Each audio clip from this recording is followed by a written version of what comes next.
আসসালামু আলাইকুম। সিএসসি ক্লাসে তোমাদেরকে স্বাগতম। আজকে আমরা ১ম সেমিস্টারের ইলেকট্রিক্যাল অ্যান্ড ইলেকট্রিক সার্কিট নিয়ে কথা বলব। আম ইলেকট্রিক্যাল অ্যান্ড ইলেকট্রিক সার্কিটে আমরা এসি জেনারেটর নিয়ে কথা বলব। তো এসি জেনারেটরের মূল নীতিটা কি? এটা মূলত মাইকেল ফ্যারাডের একটা আ তাড়িৎ চুম্বক আবেশের নীতির উপর কাজ করে। ঠিক আছে? ইলেক্ট্রোম্যাগনেটিক ইন্ডাকশন বা তাড়িৎ চুম্বক আবেশের উপর এটা কাজ করে। যখন একটা পরিবাহী কয়েল মনে করো তুমি একটা পরিবাহী কয়েল নিলা, এর স্থায়ী চুম্বকের ক্ষেত্রে যদি তুমি এটাকে ঘুরাও, তখন কয়েলের মধ্যে যে চুম্বক বা ফ্লাক্সটা পরিবর্তন ঘটে, এই পরিবর্তনের ফলে কয়েলের ভিতরে যে ভোল্টেজটা হয়, সেটাই হচ্ছে এসি জেনারেটরের মূলনীতি। তো এটার একটা সূত্র দিয়ে প্রকাশ করা হয়। সেটা হচ্ছে E = Em sin omega t। এরপরে হচ্ছে আম পর অল্টারনেটিভ ভোল্টেজ অ্যান্ড কারেন্ট। তো অল্টারনেটিভ ভোল্টেজের সহজ ব্যাখ্যাটা যদি আমরা বলি, তো এখানে আমরা বাংলাতে বুঝাচ্ছি, কোশ্চেনে স্ক্রিনে তোমরা ইংলিশে অ্যান্সার গুলো দেখতে পারবা। আমাদের যেহেতু বোর্ড কোশ্চেনে ইংলিশে লিখতে হয়, সেজন্য ইংলিশে অ্যান্সার গুলো দেওয়া। যাতে বোর্ড কোশ্চেনে তোমরা লিখতে পারো ঠিকমতো। তো অল্টারনেটিভ ভোল্টেজ এবং কারেন্ট কি? যে ভোল্টেজ বা কারেন্টের মান সময়ের সাথে, সাথে অনবরত পরিবর্তন হয়। ঠিক আছে? যে কারেন্টের মানটা কন্টিনিউয়াসলি চেঞ্জ হয় এবং এর কিছুক্ষণ পর, পর ডাইরেকশনও চেঞ্জ হয়, দিকও পরিবর্তন হয়। তাকে মূলত হচ্ছে অল্টারনেটিং ভোল্টেজ বা কারেন্ট বলা হয়, এসি বলা হয়। এটি সাধারণত সাইন ওয়েভ আকারে প্রকাশ করা হয়। ঠিক আছে? সাইন ওয়েভ এটা কাজ করে। তো এটার একটা সূত্র হচ্ছে, ২ টা সূত্র হচ্ছে IT = Im sin omega t, আরেকটা হচ্ছে VT Vm sin omega t। আচ্ছা, এখানে Im আর হচ্ছে Vm টা কি? Im আর Vm টা হচ্ছে একেবারে পিক পয়েন্ট, ঠিক আছে? একেবারে মেক্সিমাম ভ্যালু। যেহেতু আমাদের এখানে কন্টিনিউয়াসলি ভ্যালু চেঞ্জ হচ্ছে, কন্টিনিউয়াসলি দিক চেঞ্জ হচ্ছে।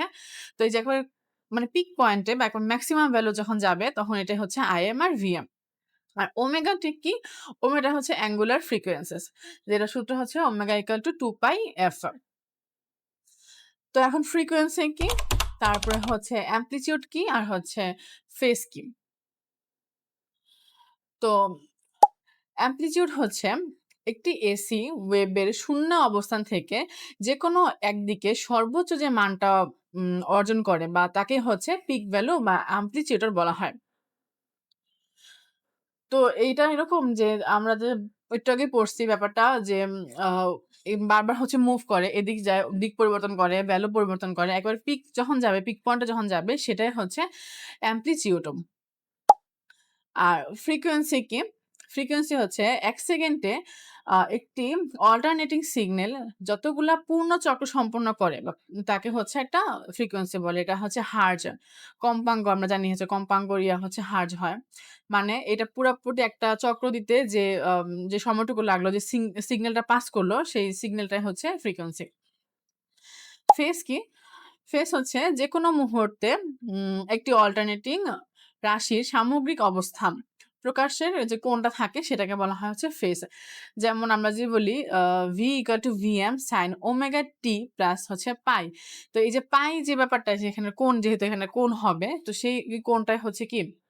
ফেজ। আর এটাই হচ্ছে ফেজ ডিফারেন্স। এবার আসি হচ্ছে আমরা আরএমএস আর হচ্ছে এভারেজ ভ্যালু নিয়ে। আরএমএস কি? অল্টারনেটিং কারেন্টের গড় বর্গমূলের মানকে বলা হয় হচ্ছে আরএমএস। মানে কি? বর্গমূলের যে মানটা থাকে সেটাকে মূলত হচ্ছে আরএমএস বলা হয়। সহজ কথা যদি আমরা একটু বলি, একটি ডিসি কারেন্টের কোনো রোদে নির্দিষ্ট সময়ে যে পরিমাণ তাপ উৎপন্ন হয়, ঠিক একই সময়ে একই তাপ উৎপন্ন করতে যে পরিমাণ এসি কারেন্টের প্রয়োজন হয়, তাকে ওই এসির আরএমএস মান বলা হয়। তো বিষয়টা যে আমরা আরেকটু সহজভাবে বলি যে আরএমএস জিনিসটা কি? আ মনে করো যে একটা ডিসি কারেন্ট, আমরা জানি যে কারেন্ট ২ ধরনের হয়, এসি কারেন্ট আর ডিসি কারেন্ট। তো একটা ডিসি কারেন্ট যখন একটা নির্দিষ্ট তাপ উৎপন্ন করে, ঠিক ওই সময়ে একই তাপ উৎপন্ন করতে এসি কারেন্টের যে প্রয়োজনটা হয়, ওই ওই তাকেই হচ্ছে ওই এসির আরএমএস বলা হয়। সাইন ওয়েভের জন্য যদি আমরা বলি, তো আমরা যদি আই এর জন্য আরএমএস বের করি, তো আমরা কি বলছি? আরএমএস হচ্ছে বর্গগড়ের বর্গমূল। তো আমরা এখানে দেখলাম যে বর্গগড়ের বর্গমূল সমান অলমোস্ট সমান মান হচ্ছে 0.707 আইএম এর মতো হয়। এবার এভারেজ গড় যদি আমরা বের করি, আমাদের অনেক সময় এভারেজ গড় বের করতে হয়। তো এভারেজ গড় হচ্ছে অল্টারনেটিং কারেন্টের একটি পূর্ণ চক্রের সমস্ত তাৎক্ষণিক মানের গাণিতিক গড়কে গড় মান বলে। যেহেতু সাইন ওয়েভের পূর্ণ মানের গড় ছিল 0, ঠিক আছে? তাই এর হাফকে কি করতে হবে? এর হাফটা আমরা বের করব। যেহেতু আমরা একটু আগে দেখলাম যে এটার মানটা ছিল কি 0.707 মানে 0 বলা যায়। তো এটাকে আমরা হাফে বের করব। গড় মানে কি অবশ্যই আমাদের হাফটা বের করা আরকি। তো এখানে আমরা সাইন ওয়েভের জন্য দেখলাম যে মানটা পাইলাম তার হাফ করলে কত হয়? 0.637 আইএম। ওকে? এবার আমরা হচ্ছে আম ফর্ম ফ্যাক্টর নিয়ে একটু আলোচনা করি। ফর্ম ফ্যাক্টর হচ্ছে কোনো অল্টারনেটিং রাশির আরএমএস এর মানটা পাইলাম আমরা। আর এভারেজ মানের যে অনুপাত থাকে সেটাই হচ্ছে ফর্ম ফ্যাক্টর। এটা আদর্শ মান সাইন ওয়েভের বেশিরভাগ মান থাকে 1.11। ঠিক আছে? এটা মনে রাখার মতো এই বিষয়। আমরা যদি একটু দেখি, আমরা আরএমএস ভ্যালু পাইলাম কত? 0.707, এভারেজ ভ্যালু পেলাম 0.637। তাহলে আমরা ভাগ করলে কত পাবো? 1.11, যেটা অলমোস্ট সবসময় সেম হয়। এবার দেখি হচ্ছে রেজিস্ট্যান্স, ইন্ডাকট্যান্স অ্যান্ড হচ্ছে ক্যাপাসিট্যান্স ইন এসি সার্কিট। তো এখন আমরা যদি বলি যে এটা মূলত ৩টা জিনিসের উপর ভিত্তি করে কাজ করে। একটা হচ্ছে পিওরলি রেসিস্টিভ সার্কিট। এই পিওরলি রেসিস্টিভ সার্কিটটা কি? এই সার্কিটে ভোল্টেজ এবং কারেন্ট একই ফেজে থাকে। ঠিক আছে? অন্য কোথাও যায় না, একই ফেজে থাকে। আর পিওরলি ইন্ডাকটিভ সার্কিট একটা আছে। এটার মানে কি? এটার মানে হচ্ছে ইন্ডাক্টর কারেন্টের প্রবাহে যে বাধার সৃষ্টি করে তাকে হচ্ছে ইন্ডাকটিভ রেসিস্ট্যান্স বলা হয়। যে বাধাটা সৃষ্টি করে সেটা। এখন এই সার্কিটের কারেন্ট আর ভোল্টেজ থেকে সবসময় 90 ডিগ্রি পিছিয়ে থাকে। এটা মনে রাখার বিষয়। Purely capacitive circuit. ক্যাপাসিটর কারেন্টের প্রবাহে যে বাধা সৃষ্টি করে তাকে হচ্ছে ক্যাপাসিটিভ রেজিস্ট্যান্স বলা হয়। এই সার্কিটের কারেন্ট ভোল্টেজ থেকে 90 ডিগ্রি এগিয়ে থাকে। ঠিক আছে? এটা মনে রাখতে হবে যে পিওরলিতে ইন্ডাকটিভে পিছিয়ে থাকে এবং হচ্ছে ক্যাপাসিটিভে এগিয়ে থাকে। আরএলএস সিরিজের কানেকশন গুলা কি? এখন যখন একটি রেজিস্টর ধরো আর ইন্ডাক্টর হচ্ছে কি এল আর ক্যাপাসিটর কি হবে সি, এই সিরিজে যদি কোনো কিছু যুক্ত করি তখন আমাদের যে ইম্পিডেন্সটা বের হবে জেড, এটার সূত্র হবে pi R square equal to XL minus XC bracket square. এবার সিরিজ রিজোনেন্স, এটার মানে কি? তো সিরিজ রেজোনেন্স আসলে কি? মনে করো যে নির্দিষ্ট ফ্রিকোয়েন্সিতে এই কাজটা হচ্ছে, যে ফ্রিকোয়েন্সি আমরা বলে আসছি সেই ফ্রিকোয়েন্সিতে কাজটা চলতেছে। তা সার্কিটের ইন্ডাকটিভ রিঅ্যাক্ট্যান্স ও ক্যাপাসিটিভ রিঅ্যাক্ট্যান্সের সমান হয়ে থাকে। ঠিক আছে?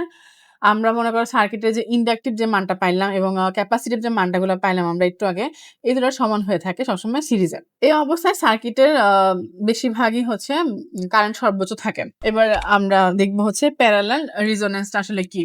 প্যারালাল রেজোন্যান্স হচ্ছে যখন একটা ইন্ডাকটিভ মনে করো যার নিজস্ব রোধ আছে আর এবং একটি ক্যাপাসিটর প্যারালালে যুক্ত করলাম এবং একটি নির্দিষ্ট ফ্রিকোয়েন্সিতে সার্কিটের মোট কারেন্ট এবং ভোল্টেজ একই ফেজে থাকে, তখন তাকে প্যারালাল রেজোন্যান্স বলে। এই অবস্থায় সার্কিটের ইম্পিডেন্স সর্বোচ্চ হয় এবং মেইন লাইনের কারেন্ট সর্বনিম্ন থাকে। জিনিসটা আরেকটু যদি সহজভাবে বোঝাই, যে ফ্রিকোয়েন্সি প্যারালাল রেজোন্যান্স আসলে জিনিসটা কি? মনে করো যে একটা ক্যাপাসিটর প্যারালালে যুক্ত করলা তুমি ক্যাপাসিটর এবং একটা নিজস্ব ফ্রিকোয়েন্সি একটা কারেন্ট গেল, একটা ভোল্টেজ থাকলো, এটাতে একই ফেজে থাকলো। এখন যদি এটা কারেন্টটা এবং ভোল্টেজটা একই ফেজে থাকে তখন সেটা হচ্ছে প্যারালাল রেজোন্যান্স। এই ক্ষেত্রে দেখা যায় বেশিরভাগ সময় কারেন্টগুলো সর্বনিম্ন থাকে এবং ইম্পিডেন্সগুলো সর্বোচ্চ থাকে। তো এই হচ্ছে একেবারে বেসিক কিছু এসি ফান্ডামেন্টাল এই নিয়ে কিছু বেসিক কথা। যদি আমরা ইন ডিটেইলস আরো সামনে ক্লাসে পাবো। আশা করি বুঝতে পারছো। যদি না বুঝতে পারো ভিডিওটা আবার ১ম থেকে দেখো, তাহলে জিনিসটা আরো ক্লিয়ার হয়ে যাবে। আমি যথেষ্ট চেষ্টা করছি সহজভাবে বোঝানোর, যদিও বিষয়গুলো একটু জটিল, বিশেষ করে ১ম সেমেস্টার স্টুডেন্টদের জন্য। আ যদি না বুঝো তাহলে ভিডিওটা ২-৩ বার দেখো, আশা করি ক্লিয়ার হয়ে যাবে।